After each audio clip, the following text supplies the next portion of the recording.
Bob Schieffer is our chief Washington correspondent and anchor of Face the Nation. Jeff Greenfield, our senior political correspondent. Bob, let's start with you. We're hearing about massive gains in the House, big gains in the Senate as well. But I guess the question now is, how big? Well, I think we may be looking at a blowout here, Katie. I called around today and I talked to one Republican, one top Republican, who said, I'm not going to predict that we're going to take 70 seats in the House, but I wouldn't be surprised if we take 70. Now, you don't hear politicians make those kind of predictions, even when you promise not to use their names. I thought that was very, very significant. And what about the Senate, Bob? Well, I think if the only good news that I can find for Democrats right now, what they're saying is that they think that they will lose a lot of seats in the Senate, but they won't lose their majority. They'll hang on by one or two. So that's about the only good news I can find coming from Democrats tonight. Meanwhile, Jeff, what a difference 2 years make.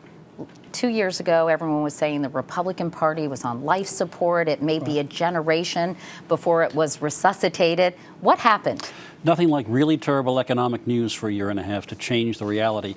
This economy and the sense that things are getting no better has hammered that Obama coalition. Women are moving toward the Republican Party. Independents that broke big for Obama and the Democrats seem to be breaking big for the Republicans. And unlike, say, the Great Depression, when people could look around and see visible signs of change, the Hoover Dam, the Empire State Building, people building, planting trees in the Civilian Conservation Corps, financial reform and a stimulus, it's a very untangible thing. And I think people looked around, said, who's in charge? We want to get the people in out. And the Democrats look like they're going to take a real smacking. And you think about it, Bob, unemployment has been over 9% for something like 17 months. Yes, it was 7.7 when the president came into office. He said he was going to fix that, and it went up.